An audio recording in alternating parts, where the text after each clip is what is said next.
Hello and welcome to the Radiant Souls podcast. I'm Matt Langauer. I'm a certified life coach, energy healing mentor, and I'm here today to talk to you about expansion. So, when I say expansion, I'm talking about how we are all energy workers, and where we put our energy will expand. So, the reason why this is the topic of today is because I'm thinking of a concept in astrology right now. So, whether you're into astrology or not, just hear me out and then we'll move on. So, at the end of June, Jupiter moved into the sign of Leo, and it will work its way through Leo for the next 13 months. So, Jupiter, the largest planet in our solar system, a giant force, brings expansion and miracles. It's one of the good players. It wants amazing things for all of us. It just brings more and more and more and expands more and more and more outward. Leo is the sign of self-expression, shining that inner light, that star quality. And it's important to know that whatever exists will expand. Whatever you continue to put your energy into will expand. So for the last year, Jupiter was transiting through Cancer, and this is the sign of family and emotion and relationships that weren't really aligned with my values and who I was becoming, really began to come very obviously into my awareness. It was showing me that they are not working and that a change needed to be made. So the emotional dissonance that was pushing me to make this change just felt expansive, right? It felt like I need to do something. Not like an urgency, but like I have this intuitive feeling that if I make this change, even though it's going to be hard, if I say this thing, if I'm honest, if I state a need, it's going to be for my highest good eventually. It was extremely emotional, and I was filled with doubt along the way. But on the other side of it, I did have peace. I do have peace and confirmation that I made the right decisions in my life. So one might then deduce that in Leo, we will really shine and expand on our natural talents. However, if something is standing in the way of that, then maybe there's some unmet needs or some old wounds coming up.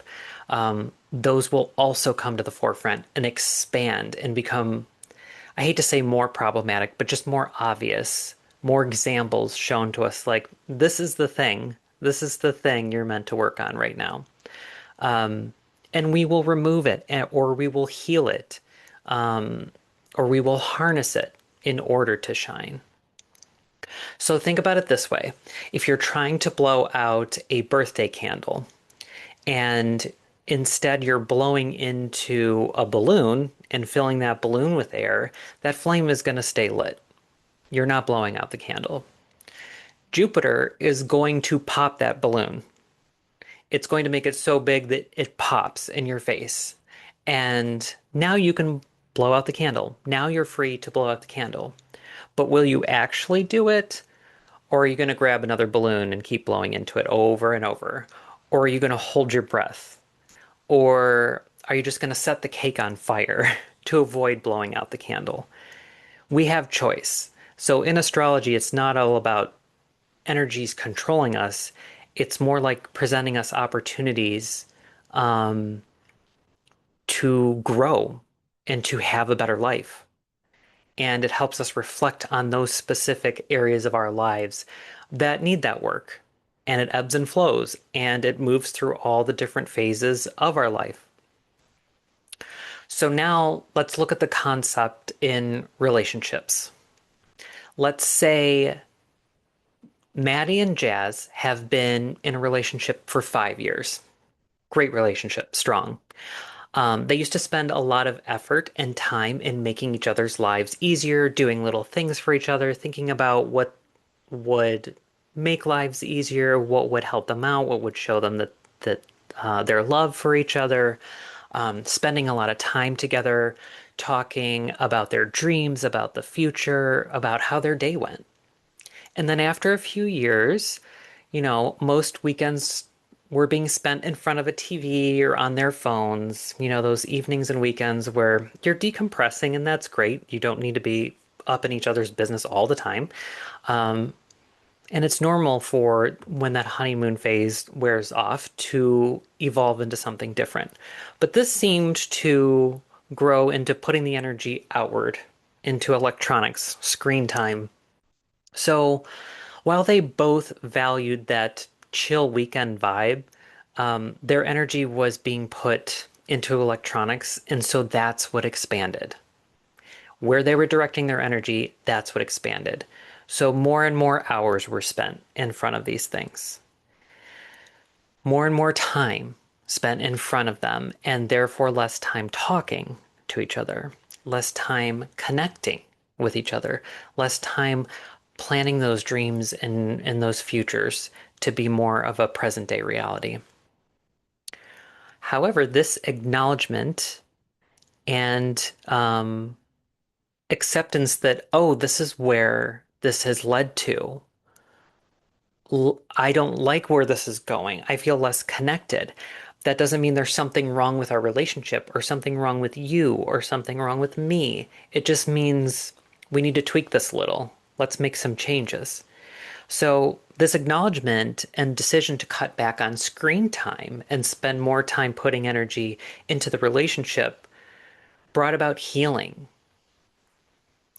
brought about more connection, that connection that they valued so much. And it was refreshing and it was great and it helped heal. And now they're more aware of that. So when or if it starts to happen again, they can recognize it and be like, oh, okay, let's look at our values, let's look at our rules about screen time, and let's just set a goal. Only this many hours per week or whatever, whatever works, whatever makes sense. So, in my life as a recovering people pleaser, I can acknowledge that much of my energy was put into making other people happy, or at least satisfied, because it would, I believed in my head, that it would make my life easier. I did this a lot in many different situations and different types of relationships with others. So, if they were happy, I was happy. In my head, that was the rule, that was the programming that was running. If their needs were met, then they would care more about mine or they would like me. I wanted to be liked. And the problem with this is that my needs were not getting attended to and I didn't feel liked. Um, and then I started having resentment for them. And I felt, well, if that didn't work, then I'm just not worthy of love and attention. Um, Enneagram 2, anyone? If you've ever taken the Enneagram test, that's a very common trait of twos. So once I looked inward and saw, you know what, I can meet my own needs. Um, Not only can I meet my own needs, but I can help others without that speaking to my self-worth.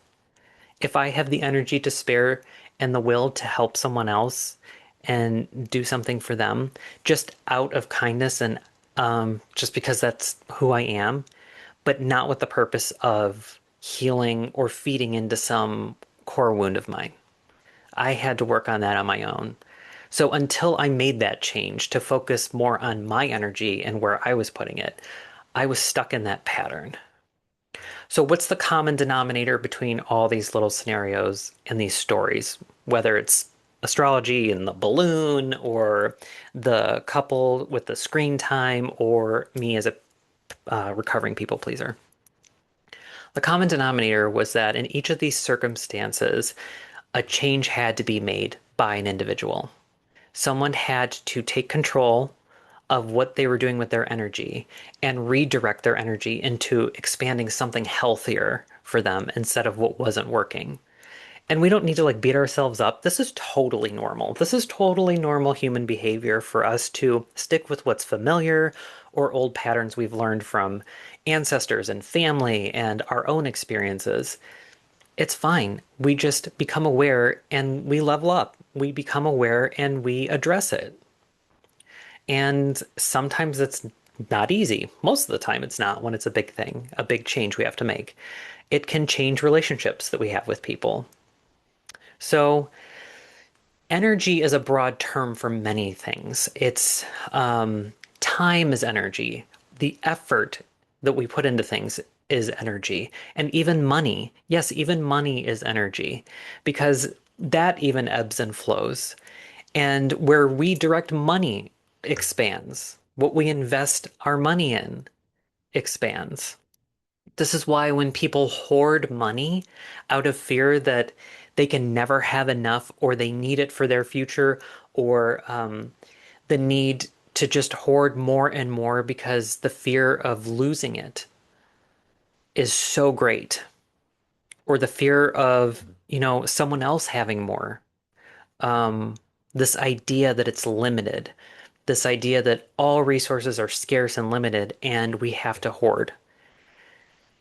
So when we're putting our energy into that behavior and that thought process, then we are giving that fear expansion, that fear of loss, that fear of insufficiency. We are allowing that to expand. So in this time of Jupiter in Leo, we are encouraged to metaphorically or literally, if it's your deal, to sing and dance and show up and shine at center stage. And if you know any Leos, they're going to be like, got it. That said, there is an evolved way to go about this. So I have some questions for you to ponder, of course. So, how can we shine our light without dimming others? How can we take center stage as an ensemble, not shoving others aside for our own spot? If you think all the world's a stage, as was said, the stage is large enough for all of us as an ensemble cast in this human little experiment. There's room enough and resources enough for all of us. There are enough costumes, there's enough lighting, enough props, and plenty of time. And then when we put our energy into expanding our talent and recognition, what purpose is it serving? Power, money, and visibility. We see a lot of that in social media, in celebrities, in politics. Or is it helping us fulfill our loving and divine purpose in this lifetime? Is this for my greatest and highest good? Do I want to shine? Do I want to make this post because I need to make it, because I need to remind people I'm still here and still have important things to say. I don't want them to forget about me. Or is it, I have something really great to say or something really great to share that I'm proud of, and I hope it inspires other people. I hope it inspires transformation. Absolute power corrupts absolutely. The famous Lord Acton quote warns us that when we shine our brilliant light, we have to be discerning that this is feeding our divine purpose and not our ego. Now, that isn't necessarily what he meant. That's where I'm taking it. Um, we have to be discerning of why are we doing this? Why do we want to shine in this way? So it takes work. It's not just, oh my God, go for it. Just do the thing. Be amazing. It's not just that simple. There's a lot of what barriers are standing in our way of doing this and doing it a way that feels right, in a way that feels aligned. And if you want to hear more about alignment, make sure you listened to my last episode or read the last blog post about what alignment looks like. So ego will tell us to achieve at whatever cost to self and to others. It's urgent, it's limited, you can't trust others with it. That's ego talking. That's our brain kicking in, trying to preserve life and avoid discomfort. That's all it is. It's biology. And our brains do a great job of that, trying to keep us alive. But we have a soul, we have a heart. Our heart sees the bigger picture. It has more discernment in that process of, okay, brain, I hear you, but I don't think this is a life or death situation. And we can live our best life without exploiting others or compromising our values. So I wish you the very best in your expansion in this time. If you want to work with me, there are a few things we can do with this particular energy. One is you can book a free connection call with me. It's a 30-minute call through my website in the appointments screen that we kind of talk about coaching packages and what might work. We'll see if we're a good fit, and then we could develop a coaching relationship. Another one I have specifically for this time period, for a limited time, I'm doing a Jupiter in Leo recorded tarot reading. So this is to see what comes through for you to release, like what barriers to release, and what needs more of your energy for expansion. And then also what guide or guides want to come through and help you with it. You can call on them. They can have advice and you'll get intuitive messages from them about how to navigate this process. So that is also on my website in the shop page. But until then, thank you for joining, and I will see you next time.